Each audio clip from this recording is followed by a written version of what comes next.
Hello bachcho. Let's read the question. The question says a bar magnet is moved along the axis of a copper ring as seen from the side of the magnet. An anti-clockwise current is found to be induced in the ring. Which of the following may be true? इस question में कह रहा है कि हम कुछ यहाँ पे सिचुएटेड हैं और यहाँ से हम देख रहे हैं और हम देख रहे हैं कि ऊपर से एंटी क्लॉकवाइज हमारा इस रिंग में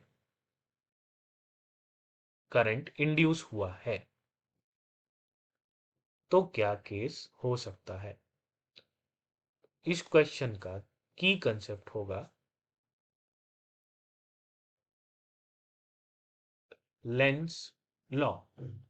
बेसिकली ये लॉ कहता है कि हम कोई भी इंड्यूस्ड फील्ड जो है उसको अपोज करेंगे। और इंड्यूस्ड फील्ड कैसे आती है? Change in magnetic flux. और फ्लक्स चेंज कैसे करता है? जब हम उसकी जो मैग्नेटिक फील्ड है उसे चेंज करते हैं। तो इस क्वेश्चन में कह रहा है कि एंटी क्लॉकवाइज लूप में फील्ड सॉरी करंट इंड्यूस होती है। तो जब हम अपना राइट हैंड थंब रूल से चेक करेंगे तो एंटी क्लॉकवाइज घुमाएंगे तो हमें पता चलेगा कि फील्ड जो है वो कुछ इस तरीके से आ रही है।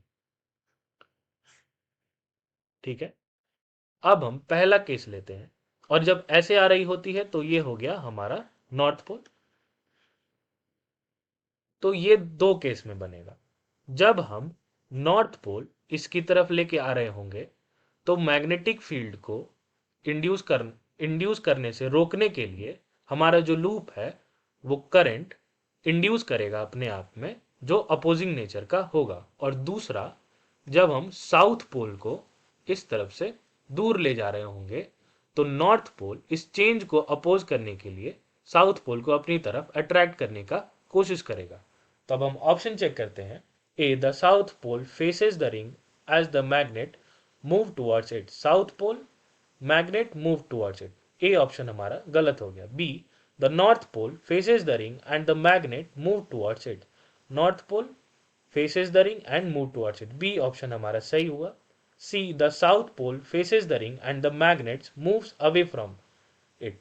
तो सी ऑप्शन हमारा सही हुआ।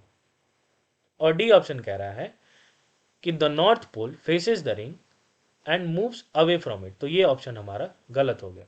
तो इस क्वेश्चन का हमारे पास दो सही आंसर आया। B, the north pole faces the ring and the magnet move towards it. And option number C, the south pole faces the ring and the magnet moves away from it. Hope you understood it well. Best of luck.